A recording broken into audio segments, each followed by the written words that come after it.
আসসালামু আলাইকুম। আমাদের অঞ্চলের একটা বিখ্যাত পিঠা হচ্ছে মাংসের সমোচা। এই মাংসের সমোচা সবাই খেতে অনেক পছন্দ করেন, কিন্তু অনেকেই পিঠাটা বানাতে পারেন না। তাদের জন্যই আমার আজকের ভিডিওটা। মাংসের সমোচা বানানোর জন্য আমি একটা পাত্রে 3 বাটি পানি নিলাম। এই পানির মধ্যে মরিচের গুঁড়া, হলুদ গুঁড়া, পরিমাণ মতো লবণ, জিরা গুঁড়া, আদা বাটা, পেঁয়াজ বাটা দিয়ে ভালোভাবে ফুটতে দিব। ফুটে আসলে জালটাকে মিডিয়াম করে ফুটন্ত পানির মধ্যে আমি 3 বাটি পানির জন্য 4 বাটি চালের গুঁড়া ঢেলে দিব। চালের গুঁড়াটা আস্তে করে ঢেলে দিবেন। চালের গুঁড়াটা দেওয়ার পর কোনো রকম নাড়াচাড়া করার দরকার নেই। একটা ঢাকনা দিয়ে 10 মিনিটের জন্য ঢেকে দিবেন। 10 মিনিট ঢেকে রাখলেই খুব ভালোভাবে সিদ্ধ হয়ে যাবে।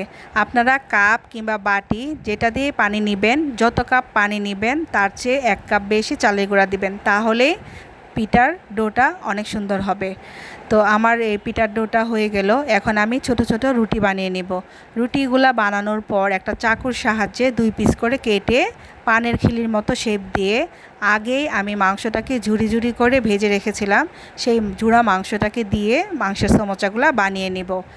এভাবে মাংসের সমোচা বানিয়ে আপনি হালকা ভেজে ঠান্ডা করে ডিপ ফ্রিজে অনেক দিনের জন্য সংরক্ষণ করতে পারবেন।